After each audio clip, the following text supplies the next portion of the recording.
عملت النهاردة كنافة بالقشطة. في ناس بتسميها بالقشطة الكدابة عشان هي مهلبية عليها نشا. بس جبت بقى ربع كنافة، مش كتير يعني عشان برضو ايه، انا اول مرة اعملها بصراحة. فبس جبت كنافة فركتها جامد كده في بعضها لحد ما ايه يعني كلها اتفتتت جامد. بعد كده جبت معلقة سكر بودر وحطيتها عليها، وبدأت اقلب بقى بايديا كده السكر مع الكنافة لحد ما ايه ما يعني خلاص السكر مش باين.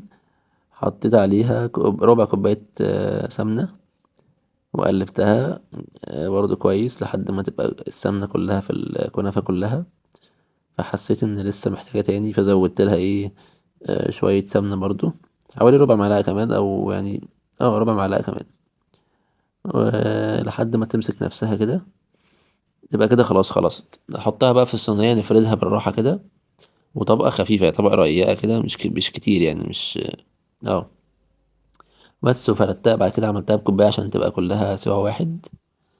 بعد كده عملت لها يعني اطراف كده او جناب سور، يعني ممكن نقول ان هو سور عشان ال القشطة ما تطلعش بره الكنافة ما تسيلش يعني. عملت بقى القشطة ازاي، كوباية لبن وعليها معلقتين نشا، وهتقلبهم كويس قوي لحد ما يبدأوا يتقلوا معاك. آه هو ده اللي احنا عايزينه بالظبط الشكل ده. نحطهم بقى على الكنافة ونحاول نوزعهم بالراحة آه بايدينا كده ايه نوزعهم بايدينا، بس اهم حاجة ما يوصلوش الاطراف. بعد كده نغطي الكنافة بقى نغطي القشطة أنا آسف بالكنافة من فوق برضه طبقة خفيفة. ونبدأ بقى إيه نعملها بإيدينا كده بالراحة نسويها بإيدينا، ما يبقاش في أي مكان خالص فيه قشطة باينة. بعد كده نطبطب عليها بالراحة كده لحد ما إيه تبقى كلها سوا واحد من فوق. بس كده ندخلها بقى الفرن ونسيبها على درجة حرارة 180، نسيبها مثلا ربع ساعة لحد ما تستوي من تحت ومن فوق، تحمر يعني، تبقى بالشكل ده. المرحلة الجاية بقى إن احنا هنسقيها شربات او نحط عليها شربات يعني.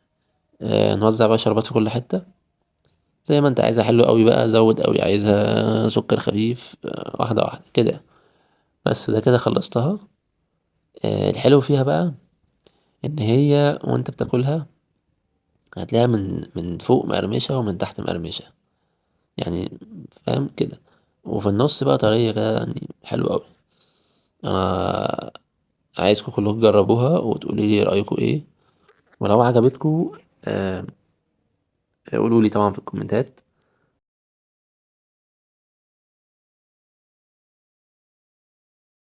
وكل سنة وانتم طيبين والسلام عليكم.